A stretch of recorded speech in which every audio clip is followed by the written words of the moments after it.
I came back from a quiet weekend getaway and found it, a bright orange notice stabbed into my yard like a threat. Unsanctioned landscaping, immediate removal required. Bold red letters, $1,200 fine. But this wasn't about weeds. It wasn't about overgrown grass. It was because my lawn looked too perfect. And what the HOA didn't know is that the grass they hated was from the actual Super Bowl field high-grade, NFL-certified turf, custom cut, UV-treated, heat-resistant, a gift from my brother-in-law who works stadium logistics. But the turf was just the surface. Beneath it, a prototype, a waterless, sensor-controlled cooling grid, linked to motion-activated lighting and self-cleaning filtration. We weren't just landscaping. We were building VertiZone, a tech-integrated drought-resistant lawn system already in talks for citywide use. Patented, tested, fully approved. But to Karen, it was blasphemy. Karen Mitchell, HOA president, walking stereotype, pastel blazer, tightly wound bun, clipboard gripped like a sword. She didn't greet neighbors. She evaluated them. The day I moved in, she handed me a 42-page rulebook and said, "We expect compliance." I said I was here to relax. She said, "That's what they all say, at first." I followed every rule. Trash in by 6 p.m. Grass no taller than 2.5 inches. No political signs, ever. But last week, I got fined for having unregistered solar reflective turf. Today, I got hit with unauthorized landscaping structure. Next, a hearing. A vote. Karen wanted it gone. Every blade of it. But she didn't know I had the receipts, and the law, and a camera. That evening, I saw her pacing by my yard, squinting, scribbling, measuring with a yellow tape like a crime scene tech. I stepped outside with my coffee. "Nice weather," I said. She didn't even look up. "Mr. Davis, artificial turf is prohibited under HOA Guidelines, Section 9.4, I replied. "Alternatives are permitted if pre-approved and environmentally compliant." She blinked. I handed her the stamped approval, signed by the last HOA chair, dated March 3rd. She narrowed her eyes. "I'll be investigating that." Then walked off. Here's what she didn't know. Just 2 weeks earlier, my yard was featured at a regional sustainability expo, photographed, documented, publicly endorsed. I had video of the HOA's former president saying, "This is the future of American lawns," and every upgrade was tracked, logged, backed by 2 patents and a city-funded green grant. But Karen? She wasn't fighting for rules. She was fighting to feel important. And now? She'd picked the wrong lawn to start a war with.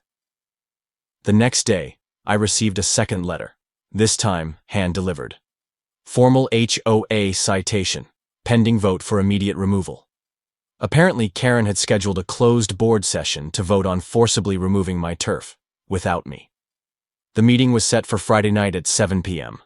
But here's what Karen didn't know. That same Friday, I was scheduled to speak at the City Council's Clean Water Task Force. Topic of the night? Drought-resistant yards, a case study from Meadow Ridge subdivision. Yeah, that unauthorized lawn? It was about to go public. That Friday afternoon, Karen showed up with 2 board members, Bruce and Melinda, tape measure in hand, inspecting my yard like it was a biohazard. They didn't notice the news van. They didn't see Tanya Ruiz from Channel 7 walking up the sidewalk with her cameraman in tow. But I did. "Mr. Davis," she said, stepping onto my driveway, "we heard your lawn was under attack. Mind if we take a closer look?" I nodded. "Be my guest."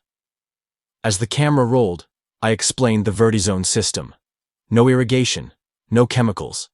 NFL-grade turf with 0 environmental runoff. Motion-activated solar lighting. Scout, my golden retriever, pranced across the grass. It didn't flatten. It didn't fade. It lit up. Soft. Green. Futuristic. Tanya's jaw dropped. "And the HOA wants this removed? They say it looks too perfect." Cue Karen. She stormed into frame, clipboard clutched like a weapon. "This is a violation of community standards," she said. "We're simply enforcing harmony." I smiled politely. So harmony means brown lawns and inconsistent enforcement? She ignored me, but the damage was done. That night, Tanya's segment aired on Channel 7. Within hours, it had over 1 million views online. HOA declares war on Super Bowl turf. By morning, the comments were flooding in. Karen strikes again. I want this lawn in every neighborhood. HOA logic, ban innovation, allow flamingos. But the real storm was just beginning. I created a private community site, uploaded documents, side-by-side lawn photos, environmental certifications, and most importantly, the original approval letter. Residents started talking. Turns out I wasn't alone. Karen had fined one neighbor for decorative mulch, another for planting sunflowers. One woman said she was penalized for having a hammock without structural anchors. It wasn't about order. It was about control. That evening, a message hit the HOA app. Official vote will proceed Friday. Homeowners are not permitted to attend. That's when I called Gerald Simmons, HOA treasurer, and, quietly, my inside man. Can you get me access? I asked. He didn't hesitate. Use the maintenance login. It'll show as facility presentation. They'll never see it coming. So when Karen started that meeting on Friday night, calling me non-compliant and a threat to community standards, I was watching, recording, and when the board voted 3-0 to tear up my turf by Monday, I hit save, because Karen had just declared war. On the wrong guy. I didn't sleep much after that secret vote, but not from worry, from strategy. By sunrise Saturday, I had already clipped the key footage. Karen, standing at the podium, saying the words that would unravel her narrative. It's our job to decide what's beautiful, not the residents. I paired it with a 10-second montage, my turf glowing in the sun, kids playing tag on it, Scout chasing a frisbee across its perfect, waterless surface, and then... Karen's face frozen in mid-scowl. I uploaded the video anonymously to the neighborhood Facebook group. Caption: This is who we let decide what's beautiful. By 7:30 a.m., the comments were on fire. Wait, this is real? She actually said that out loud? This isn't a president, it's a tyrant. Then came the memes. Karen's head on a turf mower, turf versus HOA deathmatch edits.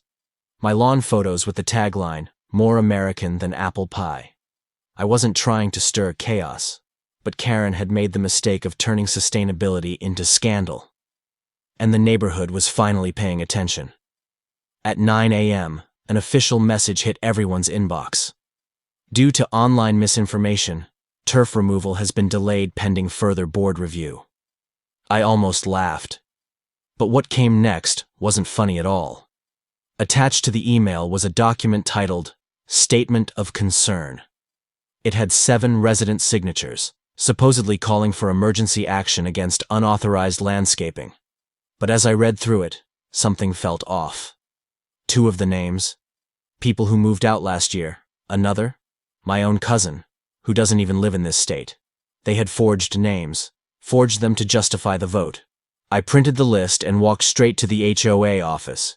Bruce, the board's vice president, was behind the desk, avoiding eye contact. I laid the paper down. Want to tell me who signed these? He stammered. I don't know. Karen handled the paperwork. I just signed it? He didn't answer. I didn't need him to. That afternoon, I posted the forged list on the HOA forum. Red circles on every fake name. No commentary, no hashtags. The neighborhood filled in the blanks. By sunset, Gerald called. You've got 53 signatures, he said. Enough to trigger a board-wide recall vote. It was happening. Karen tried to stop it, of course, claimed it was an emotional stunt, that I was weaponizing misinformation. But she couldn't stop what was already rolling. The community wasn't angry anymore. They were awake. And then, she made it worse. That night, at 11:48 p.m., my phone pinged with an alert. Motion detected. Front yard. I opened my camera feed. There she was. Karen. In a hoodie. Clipboard in hand. Flashlight beam slicing through the darkness like she was inspecting a crime scene. She crouched, pressed a metal probe into the turf, took photos, and scribbled notes. I activated the intercom. "Smile for the camera, Karen." She jumped like she'd seen a ghost. One of her companions, Bruce, I think, slipped and fell trying to run. I saved the footage, posted a freeze frame the next morning. Karen. Midnight. Turf probe in hand. Caption: "Is this enforcement or obsession?" And then came the final nail. A knock on my door. Mrs. Halverson, 82 years old and usually silent, stood holding a thick envelope. "She fined me $250 last year for having a pink flamingo," she said. "But I kept the paperwork, and I think you'll want to see this." Inside were 6 violations, all issued within 48 hours of each resident publicly disagreeing with Karen at a board meeting. Same template, same wording, same signature. It wasn't about order. It was retaliation, disguised as regulation. That day, I uploaded it all under one simple title. "This isn't about grass anymore." Lawn signs began appearing that very night. "Vote yes to restore trust."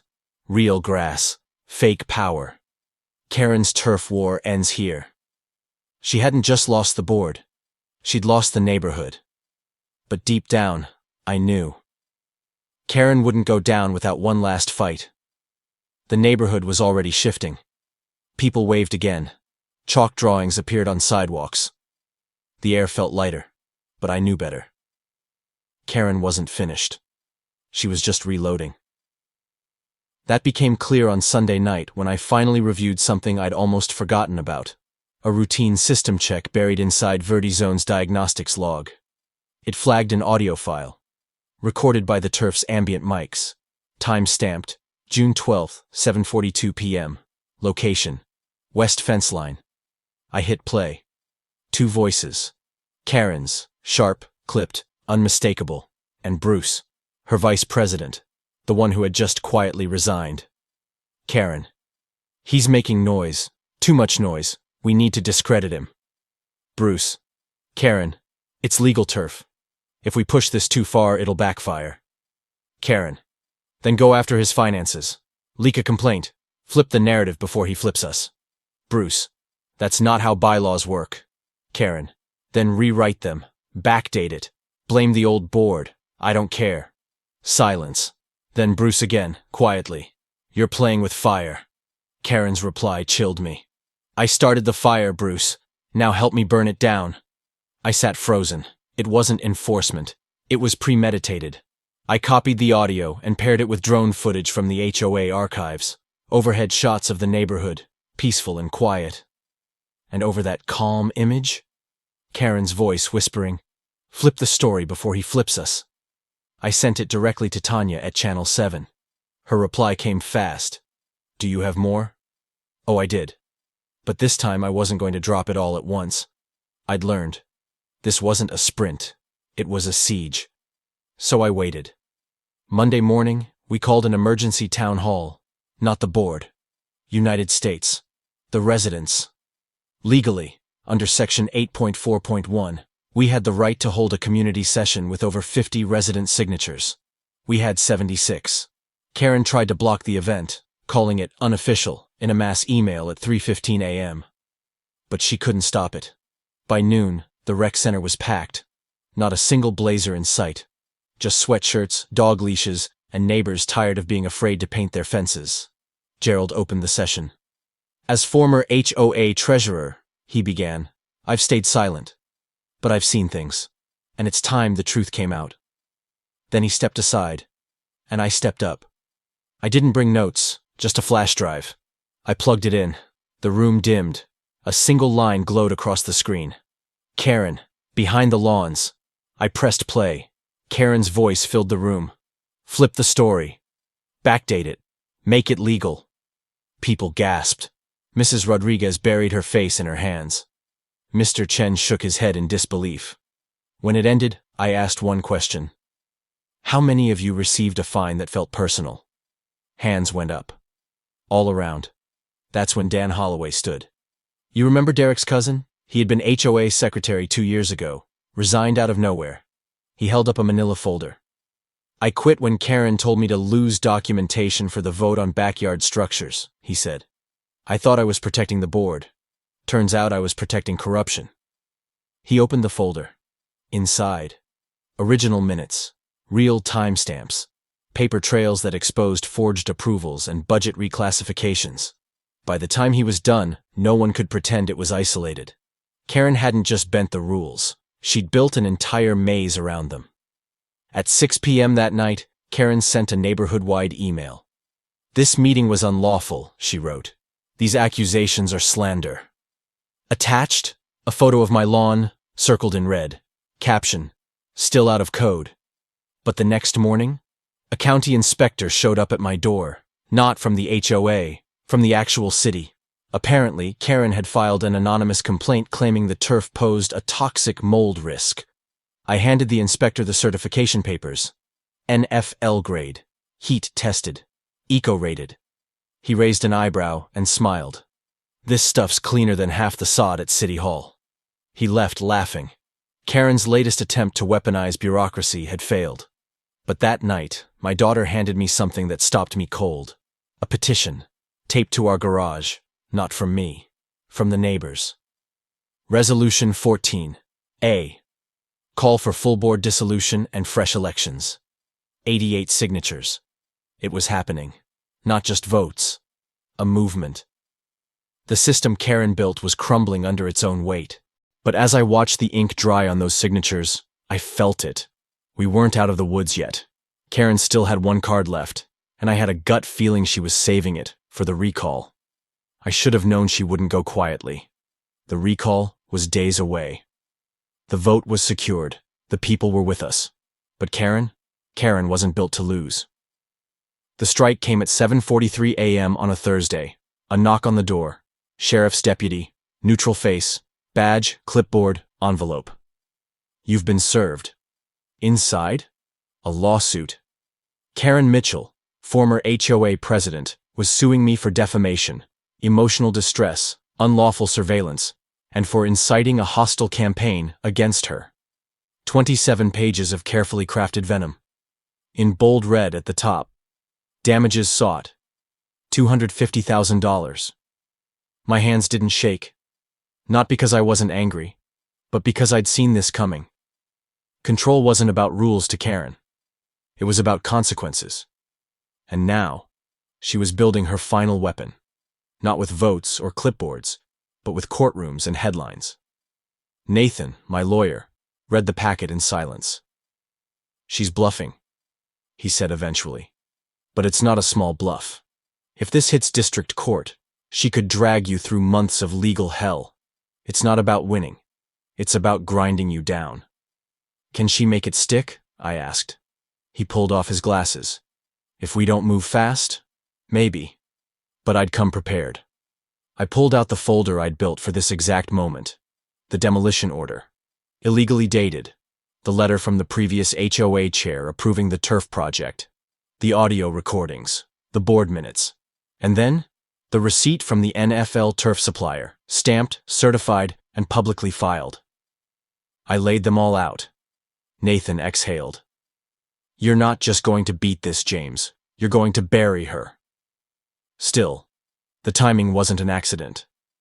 She'd filed days before the recall, hoping the lawsuit would smear me before the vote, make me look like the villain trying to burn the house down from the inside.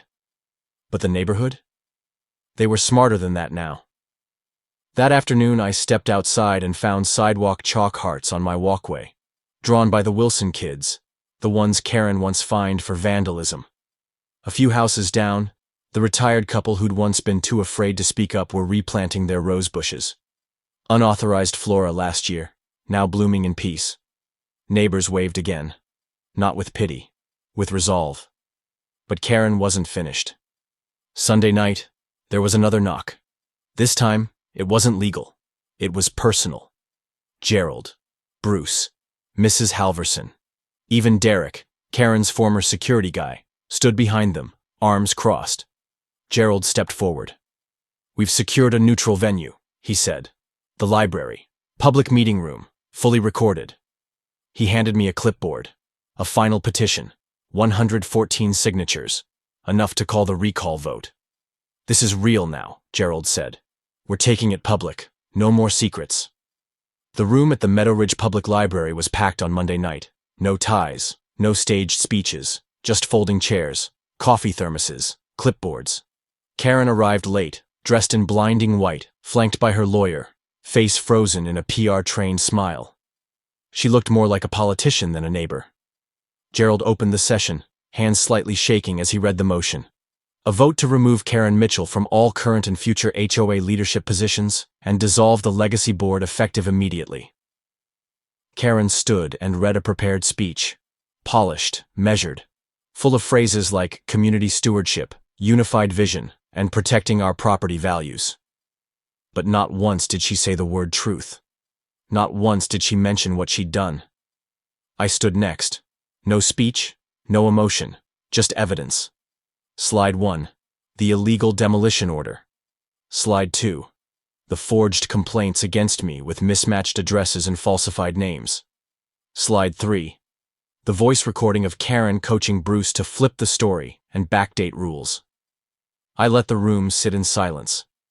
Then I asked, "How many of you were ever fined and told, 'Don't argue, it's in the bylaws,' only to find no bylaw ever existed?" Hands went up like dominoes falling. Then Mrs. Halverson stood. "She fined me $400 for a flag," she said, voice trembling, "and I paid it, because I didn't want trouble." Bruce rose behind her. "I resigned, because I couldn't lie anymore." Then Mr. Chen, then the Wilsons. Even Dan Holloway, Karen's former secretary, raised his hand. "I filed fake complaints because I was told it was what the board wanted. That board was her." Karen said nothing. No defense, just silence. Gerald took the mic. "All in favor of removal?" The response came like thunder. "Aye." Karen didn't flinch. She gathered her purse, whispered something to her lawyer, and walked out. No apology. No acknowledgement. Just cold retreat. We thought it was over. But I knew better. Karen didn't just lose power. She lost her identity. And when someone like her loses everything, they don't disappear. They adapt. And the next attack wouldn't come from a vote. It would come from the shadows, from proxies, from the one place we hadn't cleaned out yet, the past. For a few days, everything was quiet. Too quiet. No more Karen sightings. No midnight yard inspections. No HOA fines mysteriously appearing under windshield wipers. But the absence didn't feel like peace. It felt like a setup. Because people like Karen don't vanish. They regroup, and when they do, they come back smarter, sneakier, and meaner. It started with a flyer. No official letterhead. No HOA seal. Just a single line at the top. James Thompson, the real agenda? Then bullet points. He owns more homes than he admits. He plans to turn Meadowview into a rental hub. He's backed by corporate interests. Each claim more ridiculous than the last. But that wasn't the point. The point was doubt. It didn't have to be true. It just had to circulate. Then came the website. A clean, professional layout with anonymous articles titled, HOA Hijack, What Really Happened? Democracy or Dictatorship? When Activism Becomes Tyranny. Each one signed by a concerned resident. No names, no contact info, no sources. At the bottom of the homepage, moderator, D. Holloway Derrick, Karen's enforcer, her former private security contractor, the same guy who once called turf sustainability liberal nonsense at a board meeting. Now he was running a shadow media outlet, painting me as the enemy. And it was working. People started pulling their support, not openly, but subtly. No more waves from the Jenkins family. The lady who used to bring me cookies after meetings stopped making eye contact.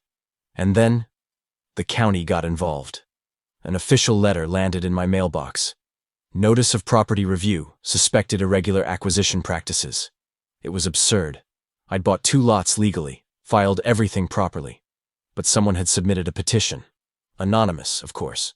Accusing me of influencing HOA votes to boost property value. They were trying to smear me into silence. And I couldn't fight shadows with more speeches. I needed a truth so big it couldn't be ignored. That's when Sarah reminded me of something. "Didn't your dad keep records from the old Meadowview days?" she asked, "before the HOA took over?" My father had been one of the founding residents, a construction supervisor with a stubborn moral code and a habit of documenting everything. I climbed into the barn's attic that night. Dust, cobwebs, old paint cans, and then a metal file box labeled in permanent marker, HOA, 2005 to 2012. Inside were receipts, permits, and a worn-out VHS tape, labeled Sunset Ridge Hearing, Final Decision. I hauled out our old player, blew the dust off, and popped in the tape. The footage was grainy. A courtroom, early 2000s. Karen, 15 years younger, stood at the witness table in a beige skirt suit, her voice crisp even through the static. The judge asked, "What safeguards are in place to prevent abuse of this new HOA authority?" Karen's reply, "There will always be transparency." I hit pause. That one sentence, spoken under oath, destroyed her entire legacy, because transparency was the very thing she'd buried, twisted, and weaponized against everyone who ever opposed her. The next day, I invited the neighborhood to the community center. No chairs, no podium, just a screen. I played the tape. Karen's face, her voice, her promise. Broken. By the end, nobody was speaking. Then Gerald, the former treasurer, stood up slowly. "We need to finish what we started." That night I drafted a proposal, not just to maintain the HOA reforms we'd voted in, but to rezone Karen's old property, the pristine white house she'd called the seat of the HOA, into public space. Because what Karen didn't realize was that her own address had once been designated in HOA filings as a community resource center, back when she'd used it to dodge property tax audits. She just never thought anyone would dig that deep. On Monday morning, the zoning office delivered a notice to her door. Intent to reclaim property. Misuse of community designation. The property would be evaluated for seizure and redevelopment. She had 2 weeks to respond. Karen didn't show up to fight it. She just packed up quietly one morning and drove away. No farewell, no letters, no final act of defiance. She vanished. But what happened next wasn't revenge. It was healing. The neighbors voted to turn her house into something new. The Meadowview Commons, a community reading garden, tool library, free pantry. And at the front gate, a small plaque. "Power belongs to no one. Only trust does." The kids painted chalk murals across the sidewalk she once patrolled. Mrs. Halverson donated a bench in honor of her late husband, the one Karen once fined for improper window tint. And as I stood beneath the oak tree across the street, Scout resting at my feet, I looked at the neighborhood and saw something I hadn't seen in months. Peace. Not silence, not fear, not control. Just peace. Karen was gone. But the lessons she left behind? They turned into rules written by the people, the right way, together. The bylaws had changed. The board had changed. Even the street signs felt different, calmer, quieter. But Karen was still here. Not in the meetings, not on the streets, but in the whispers, in the fear, and in the shadows she taught others to hide in. It started with a newsletter. Slick design, no name. Just the headline, Reform or Rebellion. Inside, half-truths and fear bait.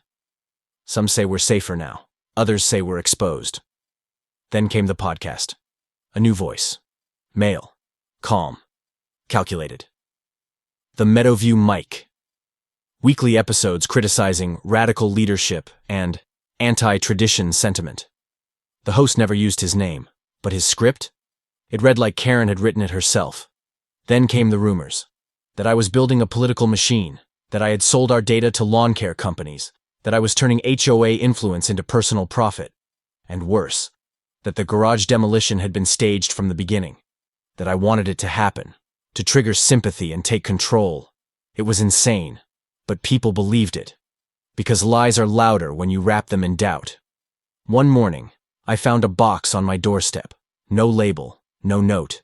Inside, a broken piece of turf, burned around the edges, wrapped in an old HOA violation slip with one word scrawled across it: liar. That night, I installed new cameras. Not for protection, for proof. Because I knew it wasn't over. And I was right. 3 nights later, movement in the dark. 2 figures near my fence line. They weren't kids. They were adults, pacing, measuring, whispering. I watched through the monitor. One of them stepped closer. It was Derek, Karen's former enforcer, the man who once tried to rewrite our bylaws behind closed doors. He didn't touch anything. He didn't speak. He just stared into the lens, raised a finger to his lips, then walked away. The message was clear. They weren't just watching. They were waiting. For a mistake. For a slip. For a reason. I called Gerald the next morning. "Have you noticed anything off lately?" I asked. He hesitated. "They've been organizing again. Quietly. Calling it a civic council. Just discussions. For now." But we both knew where that road led. It was Karen's final blueprint. Lose power officially. Rebuild it unofficially. Let others do the work. Keep your hands clean. And if anyone pushes back, make them look unstable. I realized then, this wasn't a war over rules. It was a war over memory. Karen was rewriting the past. And unless we acted, one day Meadowview's story wouldn't be about a community standing up to corruption. It would be about a misunderstood leader crushed by angry mobs. So I did something I hadn't done in months. I knocked on doors. Not with flyers. Not with proof. Just honesty. I asked how people were doing, what they missed, what they feared. And slowly, one by one, people opened up. About the stress. About the fines that never made sense. About the time Karen fined a woman for hanging wind chimes, then turned around and sold her own HOA-approved version for double the price. They remembered. And that was the key. Not evidence, not exposés, memory. Because when people remember why they rose up, they won't kneel again. That weekend, we gathered at Meadowview Commons, the former first house of the HOA, now a public garden. We didn't bring torches. We brought storybooks. Each person shared one Karen memory. Not to hate, to record, to protect the truth from erosion. We called it the Day of the Roots. And as neighbors read, laughed, cried, something shifted. For the first time since Karen vanished from public view, we weren't reacting to her. We were healing from her, taking back the soil.